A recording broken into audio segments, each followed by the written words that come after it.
What does Code of Federal Regulations 91-103, required pre-flight action, really mean to us? Hey everyone, Jason Schappert here of MzeroA.com, and you are listening to the Private Pilot Podcast, November edition. So many amazing things happening here, reading to you from, one of my favorite books. That is the FAR Aim. We're diving into 91-103 today. One of my favorite regs. Are you an aviation nerd when you say you have a favorite reg? I feel like that's when you know you've made it. You know, in aviation nerdisms. I don't mind being an aviation nerd. I really have no problem with it. But that's me. 91-103, one of my favorites. It's in the top 10 for sure. I feel like, at least. 91-103, it's called required pre-flight action. And why am I pointing this out? I've gone over this before in previous episodes. And remember, we produce 4 podcasts, the private, the instrument, the commercial, and the CFI podcasts for you all to check out and consume. We make this on YouTube and Facebook. I'm waving at you guys, YouTube and Facebook. And you may be listening to this on Audible or iTunes as well. We're doing our best to always make this great content out and available to you all so you can consume it however best for you. I personally use Audible. I'm a big audiobook, big Audible kind of guy. But anyways, 91-103, pre-flight action. There's an acronym for it, but let me go ahead and let me read you the regulation. Where are my lawyers at? Lawyers, raise your hand.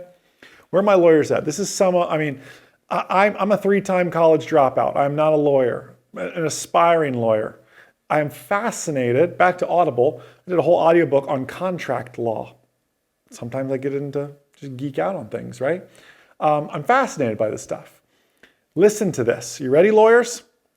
91-103, pre-flight action.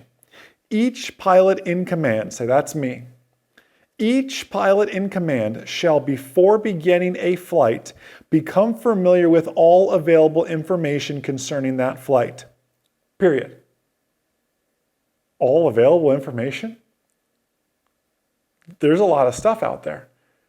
I love it from a contract law standpoint. It's a blanket statement. They do go on to describe a few things, but they make this blanket statement. All available information. This information must include. Get all available information. And then I'm going to tell you what all available information must include. It doesn't say include or limited to or anything like that. It's get it all and make sure in the all you don't forget about this. You ready? This information must include, now we're in paragraph A, for a flight under IFR, depending, you could be IFR listening to this podcast, and I salute you for that. You could be working on your IFR one day soon. For flight under IFR, or a flight, here you go, not in the vicinity of an airport. Weather reports and forecasts, fuel requirements, alternates available if the planned flight cannot be completed, and any known traffic delays of which the pilot in command has been advised by ATC. That's a lot. It says for an IFR flight or a flight not in the vicinity of the airport. What do they mean? Not just the practice area, not just the traffic pattern, not in the vicinity. The vicinity.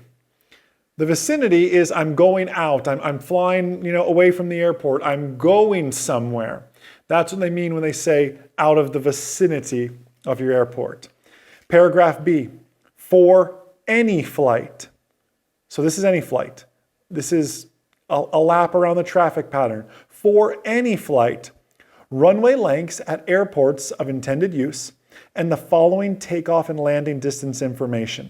And it goes into, for civil aircraft which an improved airplane or rotorcraft flying manual containing takeoff and landing distance data is required, the takeoff and landing distance data contained therein, and for civil aircraft other than those specified, the section or other reliable appropriate aircraft related to the performance of its expected values of airport elevation, runway slope, aircraft gross weight, wind, and temperature.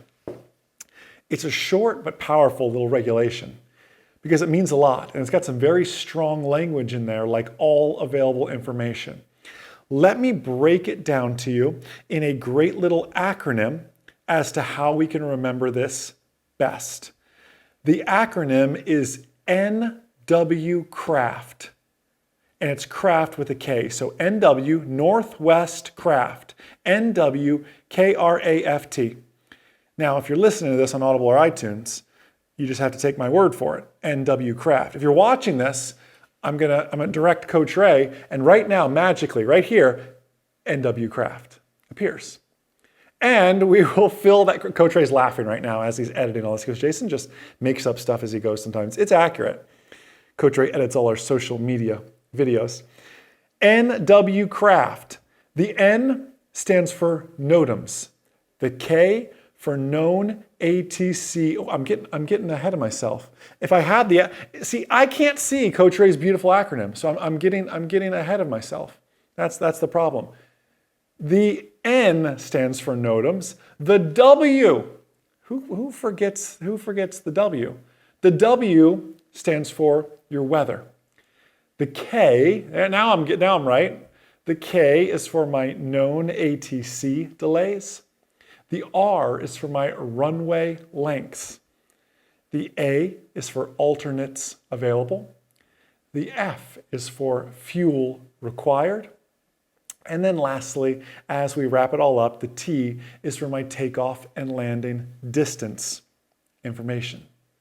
91103 can be buttoned up in Northwest Craft, craft with a K, like the macaroni and cheese. Now you'll never forget it, right? And you'll never forget the W like I just did. Again, I can't see these beautiful graphics that Coach Ray makes for you all. And if you're listening to the podcast, you can't see it either. You're just taking my word for it. Now, here's why I wanted to spend some time on 91103, I apologize. I wanted to spend some time on it because we talk a lot about ramp checks. If you were to get ramp checked, what are they going to ask for?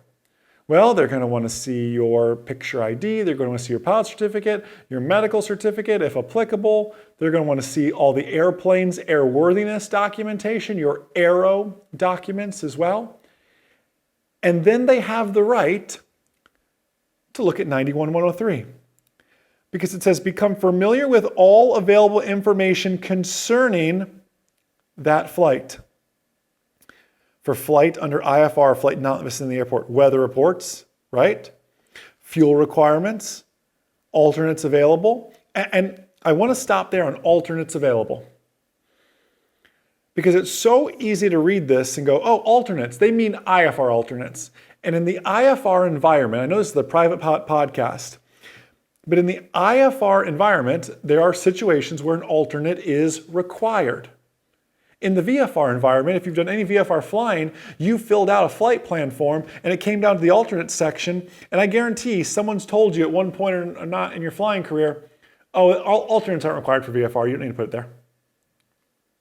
They're not wrong, but it's certainly not best practice either.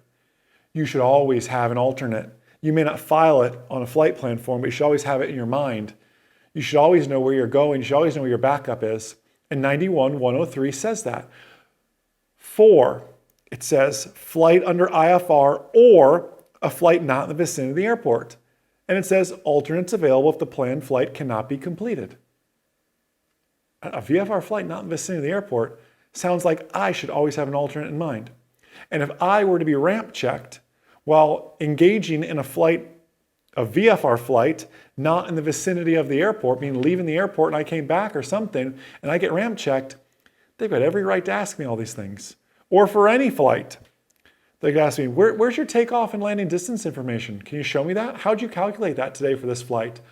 Right? Did you write it down somewhere? Did you use ForeFlight? Like, how did you do that? It's important that you have the data to back it up.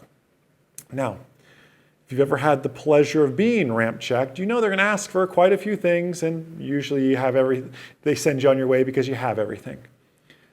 But if they dig deeper, if they dig into 91103, and they have every right to, because it's required pre-flight action. That's the name of this, pre-flight action. This isn't like do it in the air, figure it out in the air. This is stuff I figure out on the ground. it'll be on your private pilot check ride. Without a doubt in my mind, 91103 will be on your private pilot check ride. So I need you to know and remember that and be prepared for it as well. NW Craft, Northwest Craft, is your required pre-flight action. Don't just exercise rote memorization to it, truly start to live it out. Go read it for yourself after you're done listening to me and check it all out. MzeroA Nation, my goal is always to keep these quick and to the point. You all are absolutely outstanding. Hey, do consider taking a free 2-week trial of our online ground school. Visit MzeroAtrial.com to check it out and really learn more. Have a blessed, amazing, outstanding rest of your day. And most importantly, remember that a good pilot is always learning. Have a great day, everybody. I'll see you.